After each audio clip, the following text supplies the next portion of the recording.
हाय. मला एक गोष्ट सांगायची. गोष्ट नाही म्हणजे माझ्यासोबतच ते घडलं असं.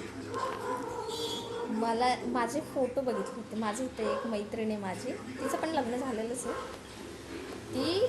तिने माझे फोटो बघितले होते आधीचे. मग त्याच्यात मी घागरा घातलेला हा सुद्धा तिने फोटो बघितला. तर ती आज मला घागरा मागायला आली होती. ती काय म्हटली की उद्या माझ्या इथे साखरपुडा आहे, तर मला तुझा घागरा दे ना, एक दिवसासाठी. एक पण नाही, मी सकाळी 11 वाजता जाणार आहे, 3 वाजता येणार, तर जास्त वेळ नाही घालणार, तू मला दे ना, मी तुला परवा लगेच दे. तर त्या घागऱ्यावरून मला एक गोष्ट आठवली. म्हणजे ते कोणी कोणी जर असं केलं असेल ना, तर ते मला आठवतंच. माझ्यासोबत काय घडलं होतं की मी लग्नाच्या आधी माझ्या मैत्रिणीकडे घागरा होता आणि मला कॉलेजमध्ये पाहिजे होता. म्हणजे कॉलेजमध्ये आम्ही सगळ्या ग्रुपने हे केलं होतं की सगळ्यांनी की घागरा घालायचा असं हे केलं होतं. सगळ्यांनी प्लॅन केला होता मुलींनी. तर झालं. तर मी माझ्या मैत्रिणीला घागरा मागितला होता. मी माझ्या मैत्रिणीला घागरा मागितला, तर ती मला काय म्हटली होती डायरेक्ट की माझ्या मम्मीला विचारून मी सांगते तुला. तर मी म्हटलं ठीक आहे म्हटलं. तर ती मला काय म्हटली होती, मम्मीला विचारून सांगेल. तर म्हटलं ठीक आहे म्हटलं. तर ती मम्मीला विचारून मला काय सांगितलं तिने की माझी मम्मी अशी म्हटली की तू लॉन्ड्रीमध्ये धुवून देणार का तो घागरा, तर मी तुला देईन, अशी ती मला म्हटली. आणि लॉन्ड्रीमध्ये धुवून म्हणजे आम्ही का ते धुतले नव्हते. आमच्या घरात वॉशिंग मशीन आहे खूप दिवसापासून, पण लॉन्ड्रीमध्ये कधी हेच नाही आलं लॉन्ड्रीमध्ये धुवायचे कपडे. तर ती मला म्हटली लॉन्ड्रीमध्ये तू धुवून देशील का. तिच्या घरात सुद्धा वॉशिंग मशीन नव्हती, आमच्या घरात वॉशिंग मशीन होती.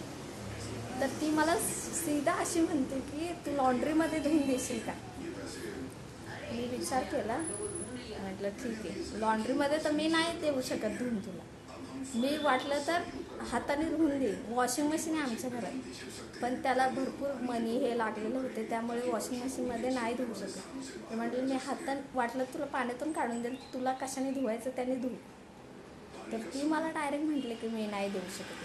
ती म्हणजे ती माझे कपडे घेऊन जायची आणि मी सुद्धा घ्यायची तिचे कपडे असं.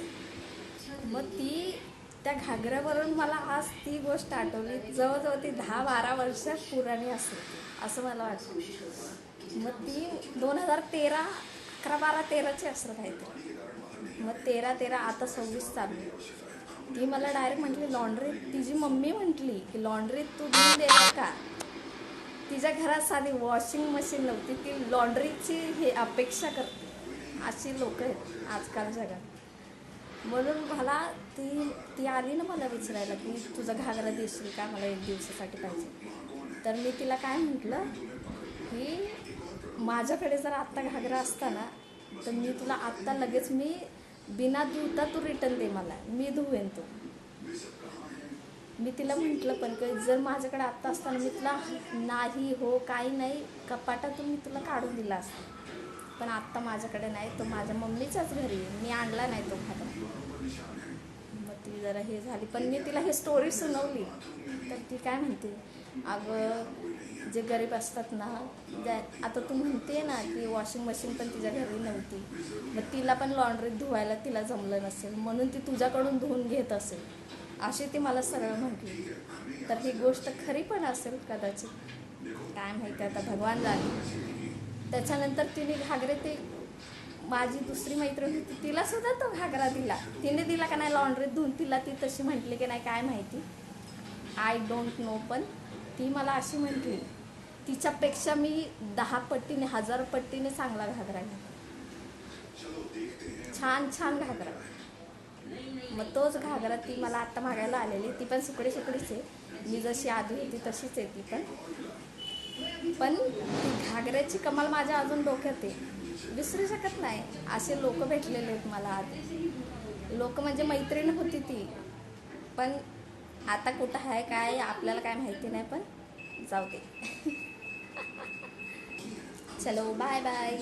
घागराचीच गोष्ट आहे, बाकी काय नाही.